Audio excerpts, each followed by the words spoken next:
So I guess to start off, Lizzie, in your introduction to the book, you talk about your own place in the scene, like a little bit. You were friends with Nick. You guys worked at the same restaurant, but and then from then on, you sort of just go into the oral history proper, and you are left out of the equation.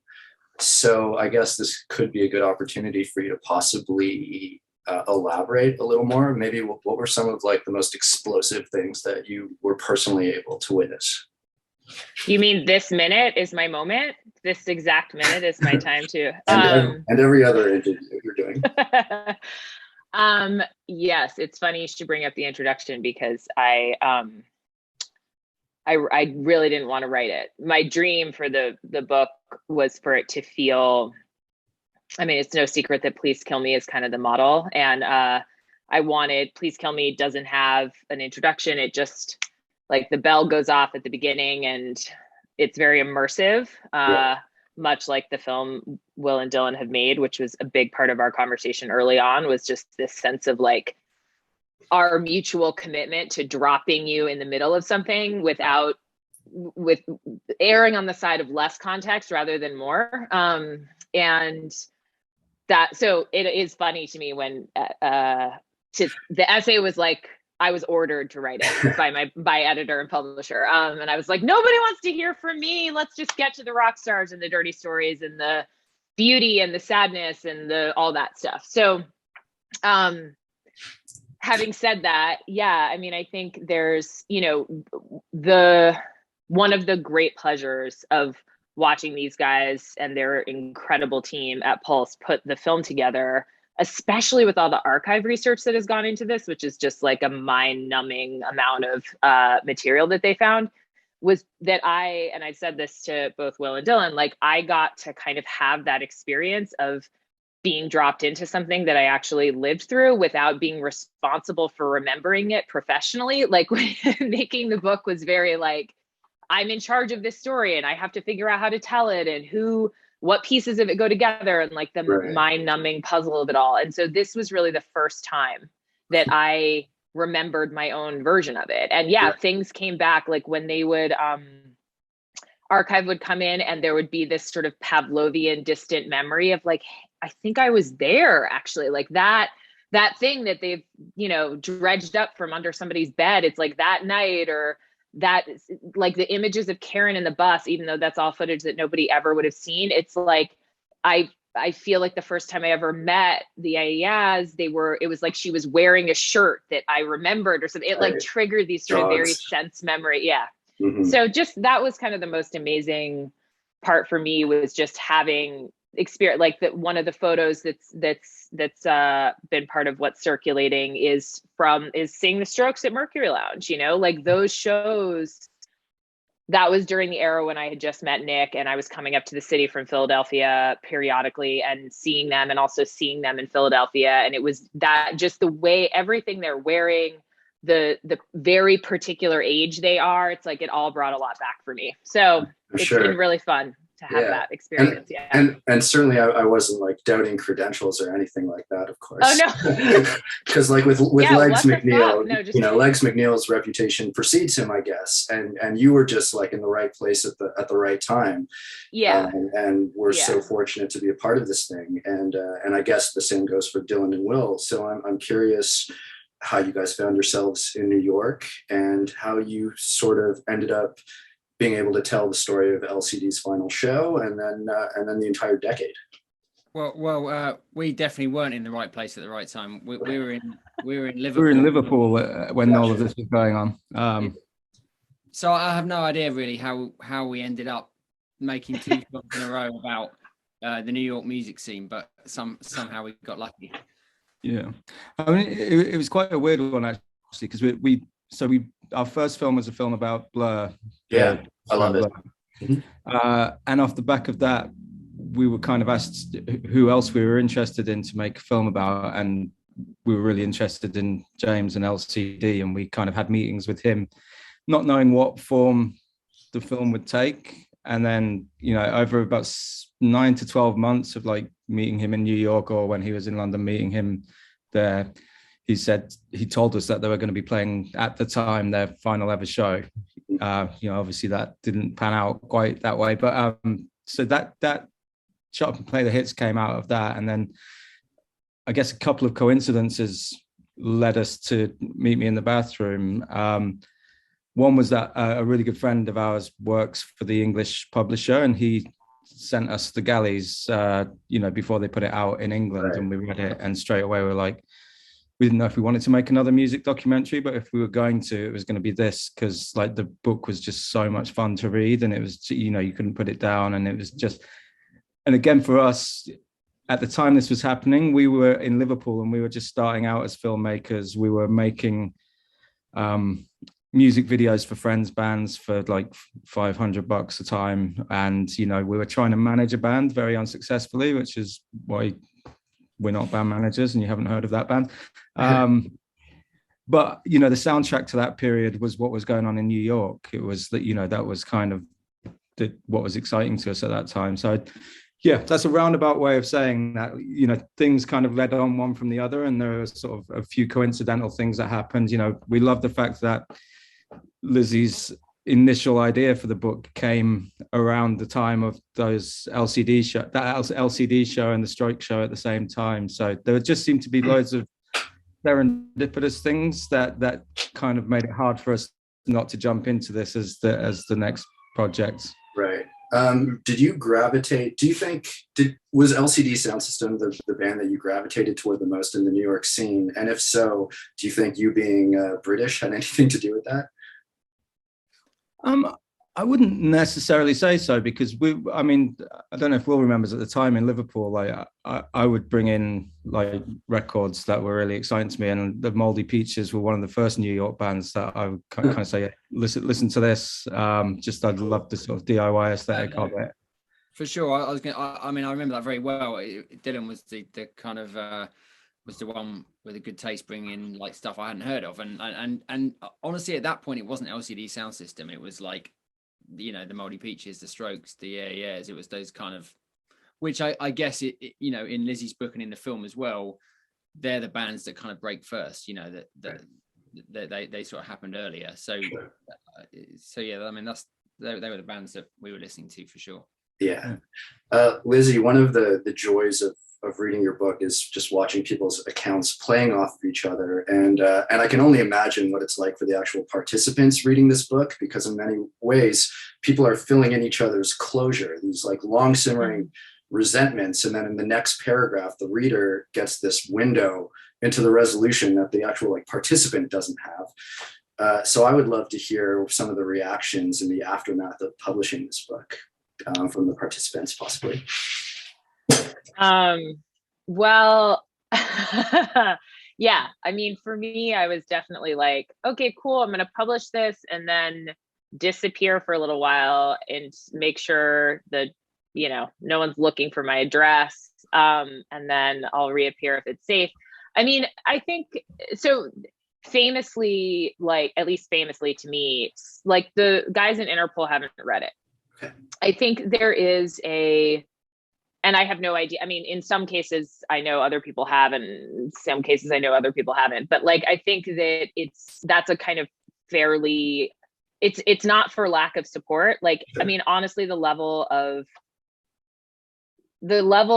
all of my fears basically turned out to be silly. Like people have been, the cast of this book has been on the whole remarkably gracious, like way more gracious than you have any reason to expect them to be. There really are, like, I have a lot of empathy for this sort of incredibly strange circumstance of finding your youth researched by someone else who was kind of there also, and then have it like, what if I just dropped in on your life and asked everyone you've ever met and dated and fought with and been in a band with, like, to tell their version of the story and then printed it, like that. It's a very strange and inherently kind of like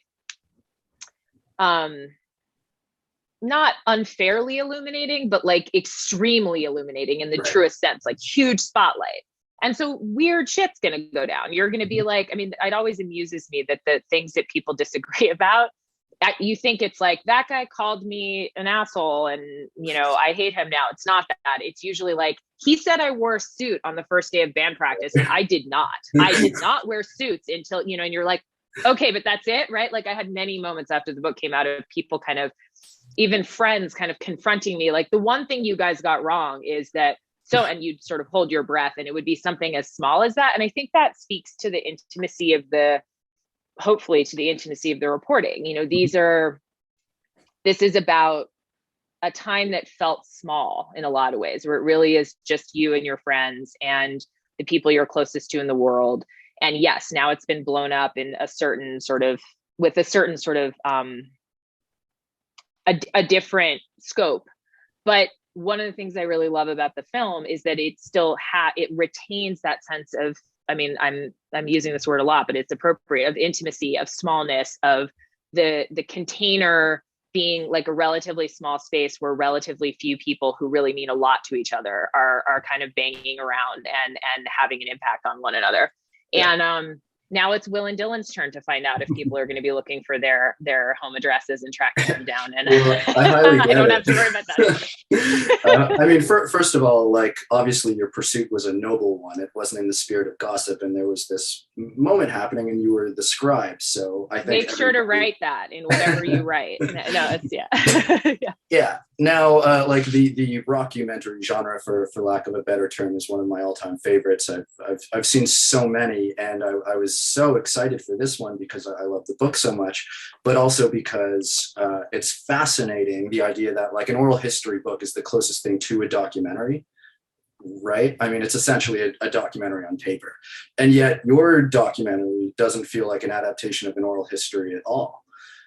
In some ways, it feels like an oral history, like AUR, like it's like watching home movies. So that's my impression of watching the film, and I'd love to hear about your what you set out to make.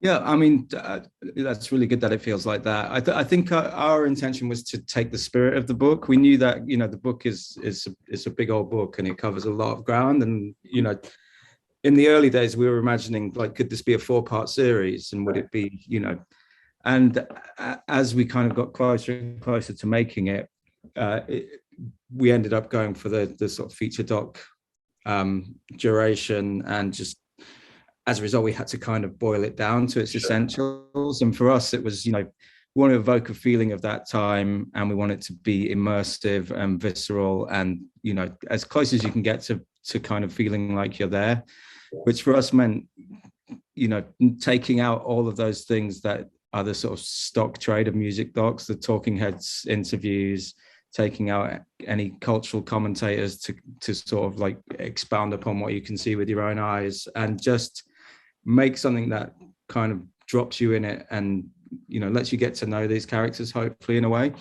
We were going to originally shoot some bits and pieces in New York, but COVID hit, and that put, luckily for us, because we always wanted it to be 100% archive, which it's ended up being, but there was a kind of view from executive producers and people that we need to get some cinematic kind of New York stuff to kind of make it look a bit glossier. But we wanted to really like dig into the aesthetic of the time, because you look at that I remember filming on DV when it first came out, and we'd do everything we could not to make it look like crappy DV, but now it's almost as evocative as like 8mm or 16mm was back then. There's something really, really kind of interesting about it. I think it was just evoking that sense of time was the really important thing to us. Right. Oh my, this is so strange. My mouse isn't working, but I actually wanted to pull up the quote from your director's statement. There we go. It's the only one that I actually jotted down, but in your words, you wrote, it was a dream to embrace the scuzzy collaged aesthetic of that period, and a surprise to find that 20 years on, the crude look of early digital video has an evocative quality akin to the way Super 8 made us feel back then.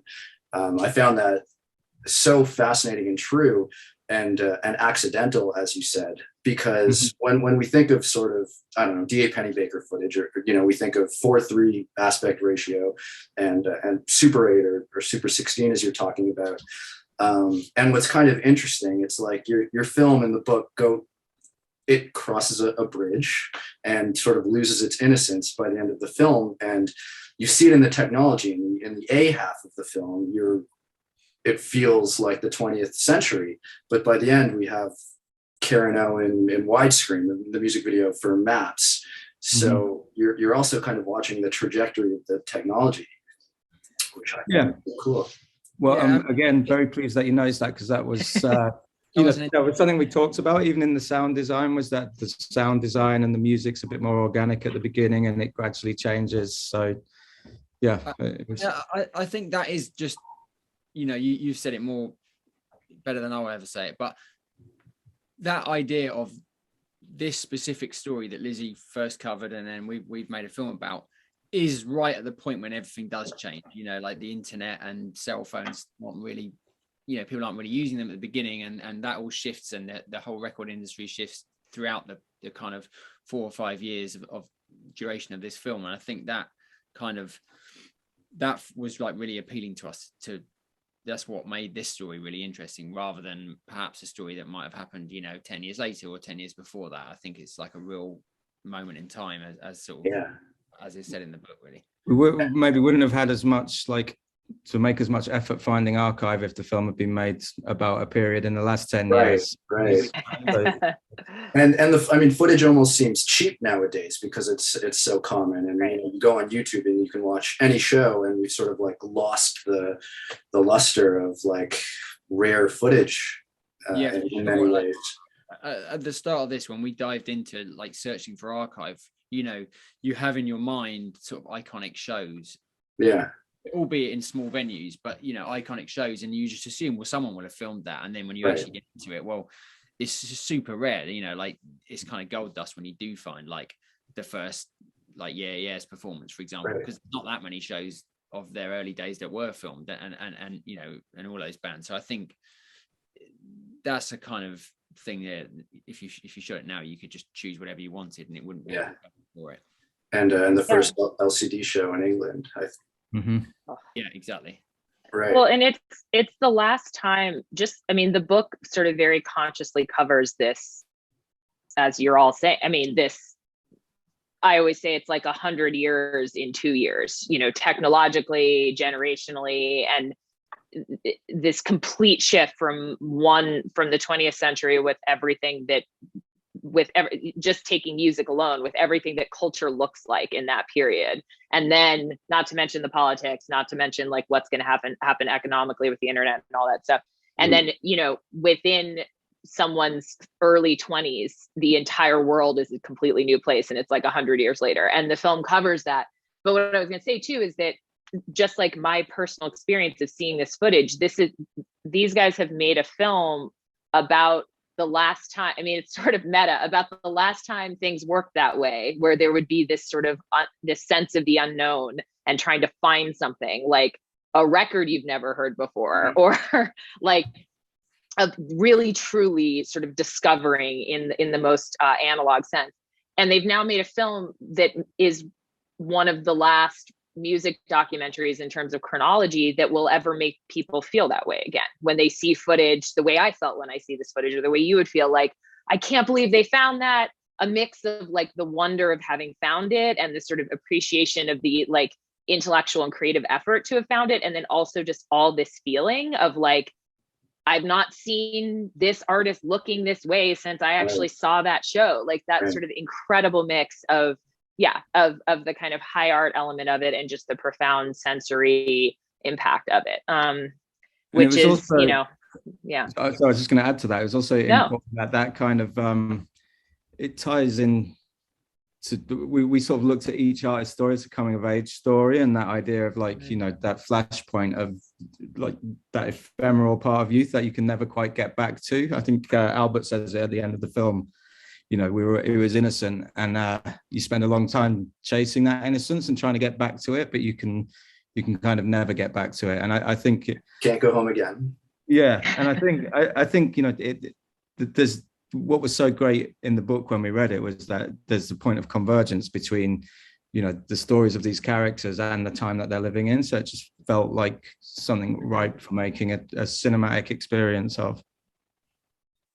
My favorite kind of adaptations, and adaptations in general fascinate me, but my favorite ones are when, the filmmaker and author sort of go off on two decidedly different paths. So like the best example, I guess, is like 2001, Kubrick and Arthur C. Clarke conceive it together, and they both go off and make two completely different things. And in some we'll ways, take that comparison. Sorry? We'll take that comparison. Yeah. So I mean, in some ways, I do feel like you've made two different works of art, the book and the film, and the book, by having this back half that the film doesn't have, it ends up being about a lot more than just New York. It ends up being about cycles of underground, and like underground getting contaminated by mainstream, and what that does to the moment, and how it kills it, and the cycles of that, and all that. And you can sort of look at this book and then look at Please Kill Me, and look at Haight-Ashbury, and look at Seattle, and find all these parallels and such. Whereas I feel like the film is more about being young and alive, and more about like feeling as if you're going through the moment, sort of. And again, I come back to the home movies aspect rather than documenting it. It's more of a visceral reaction to and I guess in some ways, it's like a picture says a thousand words. And my example there is like you can read the book, and in the back half you can see it's like, oh no, the Strokes were contaminated by drugs, and this changed things, and blah blah blah. But to watch the film and to just see Albert's eyes at the beginning to Albert's eyes at the end, like says everything. And it's very powerful. So I don't know. What do you guys think that Lizzy, what do you think the film does that the book doesn't? And same question for Will and Dylan. What does, I mean, like everything you're saying is just making me so happy. Like this, because this is like that's the value of what a film in theory can do that a book cannot do is exactly what you described. It can show, not tell. No matter how visceral you're, and I worked really hard to do this, obviously, like that. I mean, I hope it's obvious that no matter how little kind of like egghead talking quotes you put in the book, there's still a sense that someone's telling you a story. And the best oral histories drop you into, I always say it's like you're hearing them, like Edie or Please Kill Me, or these, you want it. I feel like you're overhearing it. That's how it's supposed to feel to read, but it's still a thing. You're holding this massive, in my case, book that could, also serve as a weapon of some kind, and you're carrying it around, and you have a sense of the tactile reality of what you're doing. And to your point, that means you can get at a lot of stuff you can't as easily get at format wise in a film, or if we had done this in some sort of like doc series way, same problem. But it also means that you can't show Albert's expression. Like you can describe it and you can have him describing it, but you cannot see it for yourself. And you can here. And I know exactly what you mean. I mean, I think they did an amazing job of sort of packing into this micro story that really is about youth and abandon, which is the title of that essay. And intent, that's always where I go back to. This is the core of this story. This is the core of what this is about. Everything has to come from there. Even in the book, it's like any high concept theme about generational change or politics or whatever, it always has to, like, you can't have someone come in and tell you about it. You have to see it coming from these grounded stories of youth and abandon about these bands.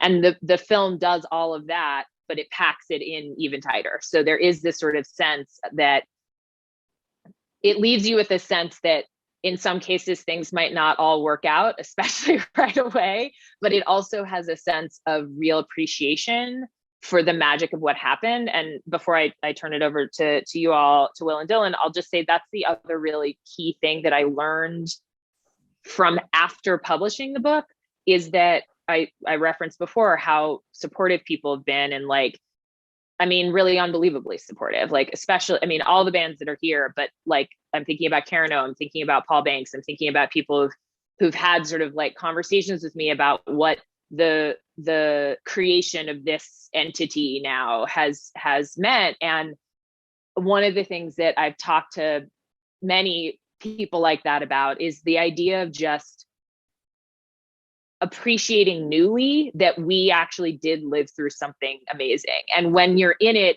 you're robbed of that a little bit, both because it's just the nature of life and because you're drunk and high and because people in business are trying to convince you it wasn't as good as you thought it was. And because in our case, it all kind of fizzles out and Brooklyn becomes a brand and does anyone like each other anymore and all that. And so I think the film really shows that is real. Like it really gets at and nails that element. And I'm really like just gratified to these two in particular and to the whole team that exists now.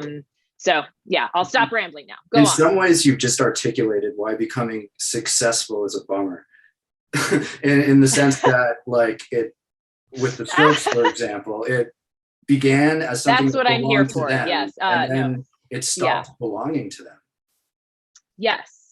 And this, yeah, exactly. And I think to reference what you were saying before about the sort of map of creative cycles in the first place, whether it's Haight-Ashbury or this, or hopefully something that's going on right now, you know, that we wouldn't know about because we're too old, like that should be happening. And I know that it is. Like, yeah, this is a gift of being able to be reminded. And I know some of the artists in the book felt that way about the book itself, which, given that I was worried some of them were going to not be pleased with me, that was a very nice change. But I think this is the film does that to a new degree. So yeah, but being successful is the worst. That's why I hope it never happens to me. And I'm keeping it. Yeah. Will, Dylan? So what's the question? Was it what could the book do that the film couldn't do? Yeah, I suppose how did you set out to, in your words, how did you set out to make your own monster? Well, I mean, I think, and Will might want to speak to this, but for us, what you were just talking about there is like every generation seems to have this myth created around them, and it doesn't seem to have happened. But, you know, it seems like the right time to kind of look at it in that respect. And that's why we kind of opened the film with what we called the myth sequence, where you see New York and you see all these iconic artists, and, you know, in a kind of corny way, the icons of the past that draw creative people, or people that want to change themselves or become somebody else, to New York as a city. So that idea of mythological New York was something that was important to us, you know, and it kind of bookends the film. And that was kind of one of the earliest choices we made. We knew it was always going to be kind of an immersive take on the book, and that, you know, we had to lean into what films can do that a book can't. Right. You know, sadly, some of the things we had to do was decide who to include and who to cut out. And, you know, we tried to like put visuals or nods to some of the bands that we couldn't include, but we knew that in 90 minutes or 100 minutes, we couldn't do what the book could do so beautifully, which is like for it to be a big conversation. And one of the things that the book has is this sort of Rashomon quality, where, you know, everyone's truth is different and the real truth lies somewhere in between. And we perhaps couldn't get as close to that as we would have liked to, but I still think there's some of that in the film. Yeah. I'm not gonna muddy the waters by saying that's interesting. Well, I'm actually really happy. I mean, this was at the beginning of our conversation, but now that I'm thinking about it, I'm actually kind of happy to hear that you weren't in New York at this moment of time, because that sort of completes the package, because the book is both insider and outsider. It's inside because it was written inside New York, but it's outside because this culture belongs to everyone. And even watching the film, it's like, so I guess in 2003, when the blackout happened, I happened to be in New York during the blackout. So it's like, oh, I fit in this moment, or a lot of people who will just pick a moment and be like, oh, wow, that's where my story intersects, or here's where my personal connection applies. So as a result, you sort of end up getting both of these perspectives unified in this work. That's one of the reasons we didn't want to be too specific as well. So we just said we're going to have these 3 time anchors. Mm-hmm. So there'll be 9/11, the millennium, 9/11, and the blackout. And then we can be a bit, because you kind of have to be when you're constructing a story in this way, it can be a bit looser around like not having this album was recorded on this date and these people met on this date, and just because that's how memory works as well. You just kind of remember roughly where you were, and you have these sort of anchors in time. But okay, well, yeah, and I'll add to that just to say that was, we talked about this at the beginning, Will and Dylan and I, like, I thought it was important that whoever, if someone was going to adapt this in a doc form, that it would be ideal if those filmmakers were not a part of that world, because I think, for reasons that are probably obvious that we're talking about, but you don't see yourself clearly. And the very thing that made me not even want to write that essay was related to that. Like, I still think I'm right about that. You want a clear, these guys loved this world. It meant something to them, but it meant something to them in their own world. And that is what that's the view. That's the sort of like authorial voice you want this to have. Right. Well, I like your introduction. Thank you. Yes, I appreciate that. I really do, actually. Good. It's not so bad. It didn't turn out so bad in the end. It's fine. Okay, so my final thought, and thank you so much for this wonderful conversation. I really appreciate it. But I just want to, I guess, end off on the Walt Whitman words that you bore out. I guess let's go with, God, I don't want to misquote, but what New York faces and eyes forever for me. Is it? What does that? Manhattan, yeah. Manhattan, yeah. I don't want to ask something as direct as what does that mean to you, but why was that such a strong spiritual thing you brought to this film?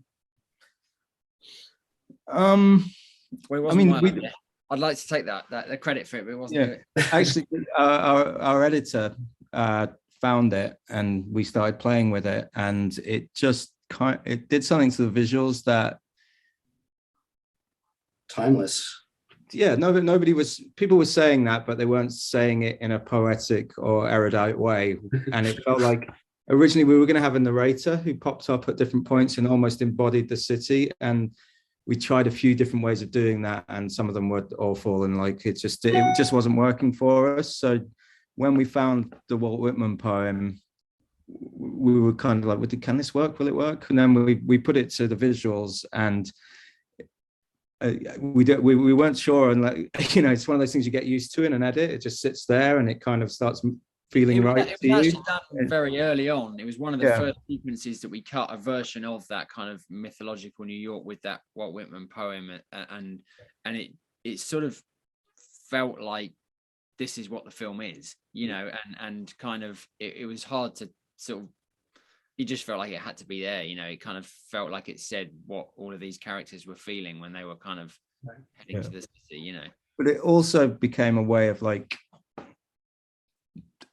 weirdly borrowing someone else's authorial voice allowed us to put our authorial voice on it, because, what that poem's saying at the beginning, when we're looking at all those iconic people from New York's past, it then suddenly has, it's imbued with more meaning at the end when we then see the characters whose lives we've spent 3 or 4 years with put into that context. So it felt like a way to kind of bookend the film that could, give us a lift and a sort of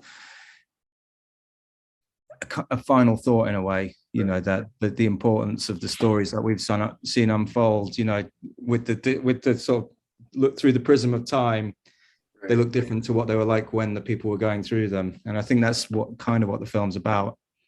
Yeah. I mean, it's like, sorry, that was quite garbled. But no, it's great. It's like everything that the film loves was there a long time ago.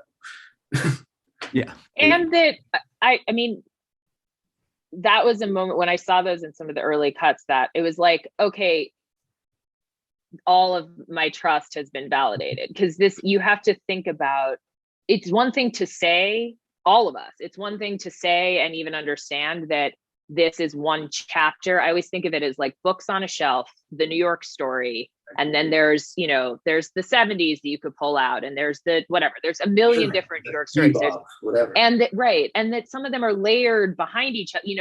There's a whole other series of books that could be written about a different group of characters in this exact period of time, and that choose your own adventureness of New York and the layeredness of it and the all of that, but also that it is like one in a non-linear line. Yes. You know, and that the Whitman, it's like it with, again, to your larger point, with a million words could be said to describe that, but that makes you feel it. You just feel it. Yeah. Okay, guys, thank you so much for your time and for your wonderful film and book. I really appreciate it.